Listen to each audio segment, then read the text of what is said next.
Welcome back, everybody.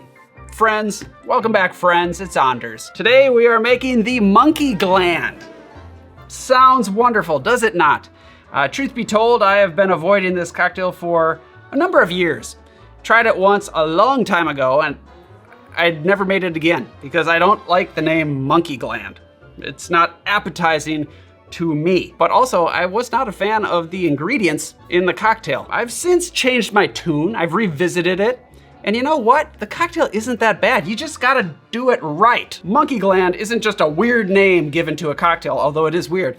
It has a story behind it, and I'm gonna tell you. So right now, before we dive in, viewer discretion advised. It's kinda gross. If you're new to the channel, hit that subscribe button for more sips, tips, and recipes, and let's go make the monkey gland. To the bar. All right, the monkey gland cocktail, a troubling sounding drink. And yes, it has orange juice in it, but that's not what makes it troubling. The name, monkey gland. What does it mean, Anders? Let me tell you about the history of this drink. Back up, 100 years ago, 1920s. There are actually two people that have been given credit for creating this fine drink, the monkey gland. The first one is Frank Meyer, who worked at the Ritz Hotel in Paris, France in the 1920s.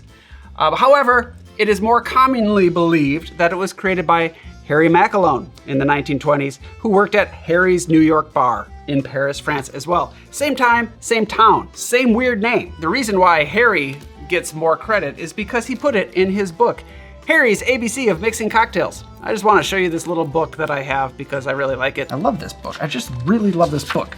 It's almost as old as me, and it's got little tabs with where you can go straight to, it's like a dictionary, you know, where they've got like the little letters. I think it's great. Okay, so here we are. Harry calls it the monkey's gland cocktail. It's 4 ingredients, so it's not a ton of ingredients. The recipe, in parentheses at the end, he writes, recipe, Harry Macalone. So he's taking credit. And he writes, Harry's bar, Paris, during Dr. Voronoff's experiments. So this is where things get interesting. Dr. Voronoff's experiments. Does that not sound like Dr. Frankenstein and his crazy experiments of bringing people back to life? Actually, it's not that far off. Dr. Serge Voronoff in Paris, France in the 1920s was a celebrated doctor who did a number of experiments, both on animals and humans. And he kind of combined those experiments. The monkey gland experiment was specifically meant to make older men more virile, if you know what I mean. The hopes were that it would increase sex drive, cure memory loss, better vision, all the things that we deal with when we age. Now the procedure was this. He would take a small piece of a monkey's testicle and he would implant that into an old man's scrotum. And then I guess just leave it and hope that it would fuse to the old man and everything would be solved. Inside? Inside, he'd put it in there, yeah. He would I believe, it's like cut a little hole and just put it in there and sew it back up. And then over time, the idea was that that little piece of monkey ball would attach itself to the old man's ball, testicle, inside the scrotum. Of course, the procedure was very expensive, so it was really only offered to the rich and famous, but a lot of people had this procedure done. Then the 1930s came, and the science community learned a lot about our bodies. They learned about testosterone, which Dr. Voronoff thought, well, this is great. This is gonna prove that I'm onto something right here. But it turned out that all of this was really just bollocks.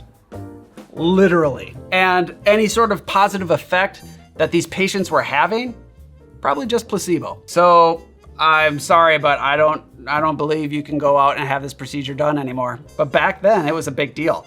In fact, so much so that a cocktail was created. So who needs a drink? How about a monkey gland? No monkeys were harmed in the making of this cocktail. Now the booze. Let's get back to something I'm comfortable with. Cocktails.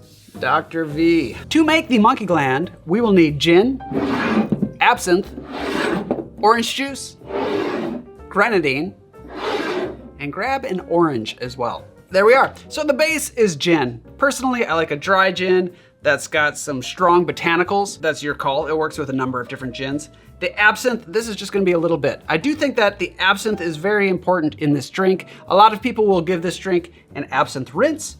Personally, I like the dashes right into the mix so it's all cohesive and together. The orange juice years ago is why I didn't like this cocktail, because it's no secret, I'm not a big fan of orange juice cocktails. However, I've discovered that there is a place for orange juice in cocktails. You just need to know how to work with it, which is why I have this orange here. We're gonna do something called a regal shake. We did this before in the Harvey Wallbanger episode. I feel like I solved the orange juice issue. Grenadine is very important in this drink. I would suggest that you make it yourself, or you could pick up mine from Portland Syrups.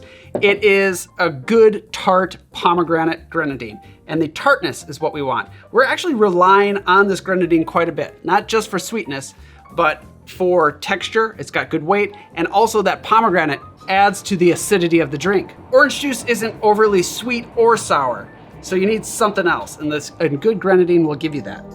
And the orange we already talked about, so let's build. All right, we're gonna shake this cocktail because there's juice in it. That's also gonna incorporate some air, and I'm gonna serve this up. Get your glassware chilled. So let's start with the gin. 1.5 ounces of gin. To that, we will add 1 ounce of orange juice, 1/2 ounce of a good acidic grenadine, and 3 full dashes of absinthe. Little dasher bottle is gonna be twice that, so 6. There we go.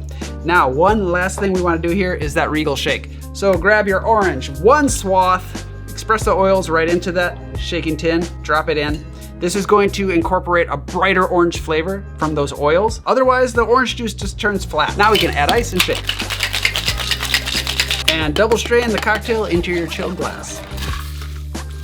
It does need a little garnish because truthfully, it's kind of ugly looking. It's what you'd expect with the Monkey Gland. We do have the orange oils in the cocktail, but if you want a little extra on top, you can express orange oil across the top, hit the sides, use that peel to garnish the drink, clean up the edges. So if you want, you could add a cherry. If you want to be funny, you could add 2 cherries as like 2 little, you get it. And then just set that right on the top. And there we have the Monkey Gland. Cheers. I have to say, not only is it the most unappetizing sounding cocktail, it also doesn't look very appetizing either. Cheers, everybody. I like the orange on the nose.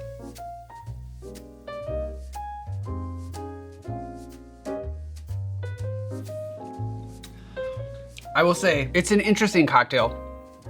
It's juicy from that orange juice. I do like that you can still get the botanicals from the gin. The absinthe is crucial. I really like the orange juice and absinthe combo, and then that good tart grenadine. I would say this drink is a good drink. I think it's easy to throw it out of balance, but when it's dialed in, I think it's really tasty.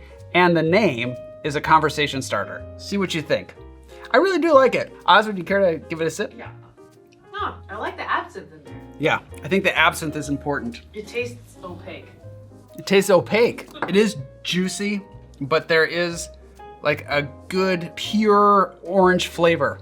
It's those orange oils, which a lot of times when I mix with orange juice, I like to add lemon juice. Now you could say, well, Anders, why don't you just acid adjust your orange juice?